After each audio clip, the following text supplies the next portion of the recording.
Dans cet exercice du cahier, on connaît les coordonnées de 4 points donc, du plan orthonormé et on veut vérifier si les vecteurs AB et DC sont orthogonaux.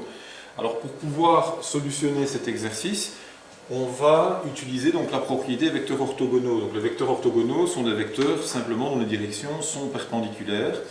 Il y a une formule qui existe qui permet de le vérifier au niveau de leurs composantes. Cette formule dit ceci: x fois x' plus y fois y' égale à 0.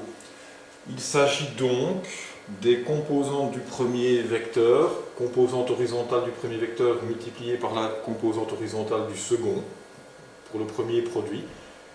Deuxième produit de la somme, les composantes verticales de nos deux vecteurs, et la somme de ces produits de composantes doit faire 0 s'ils sont orthogonaux.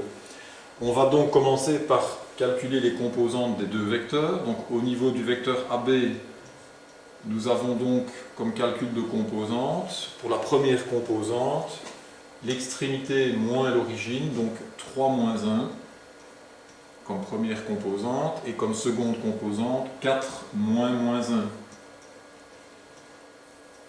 Ce qui donne pour ce vecteur AB le résultat suivant: 2 comme composante horizontale et 4 plus 1, donc 5 comme composante verticale. Si on fait de même pour le deuxième vecteur, donc le vecteur DC, donc premier calcul pour AB, deuxième calcul pour DC,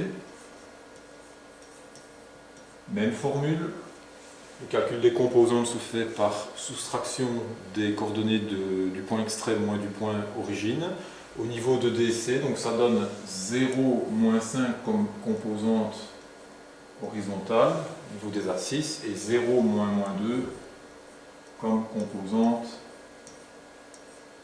verticale. On arrive donc au résultat suivant pour DC: moins 5 en composante horizontale et 0 moins 2, donc 0 plus 2, 2 comme composante verticale.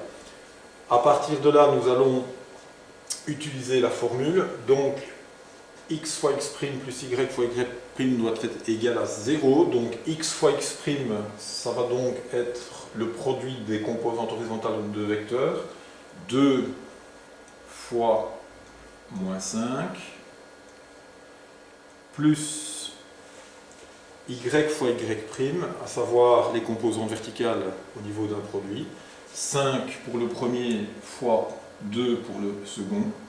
Et nous vérifions, donc tant qu'on ne le sait pas, nous mettons le petit point d'interrogation au-dessus de l'égalité. Nous vérifions si la formule est vérifiée, si ça donne 0. Le calcul va très vite, bien évidemment. Donc 2 fois moins 5, moins 10, plus 5 fois 2, plus 10. Nous pouvons valider l'égalité, puisqu'en effet, moins 10 plus 10, ça fait bien 0. Nous avons la conclusion suivante: effectivement, oui,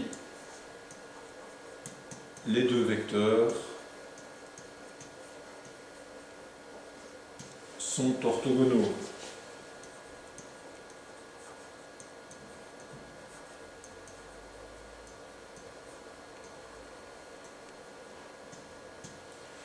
Dans d'autres exercices, bien sûr, si après avoir calculé les composantes des deux vecteurs et établi le produit de leurs composants, on n'arrive évidemment pas toujours à une égalité parfaite comme ici, ça signifie tout simplement que les vecteurs n'ont pas des directions qui sont perpendiculaires, donc dans ce cas-là, la conclusion est la conclusion opposée, ils ne sont pas orthogonaux.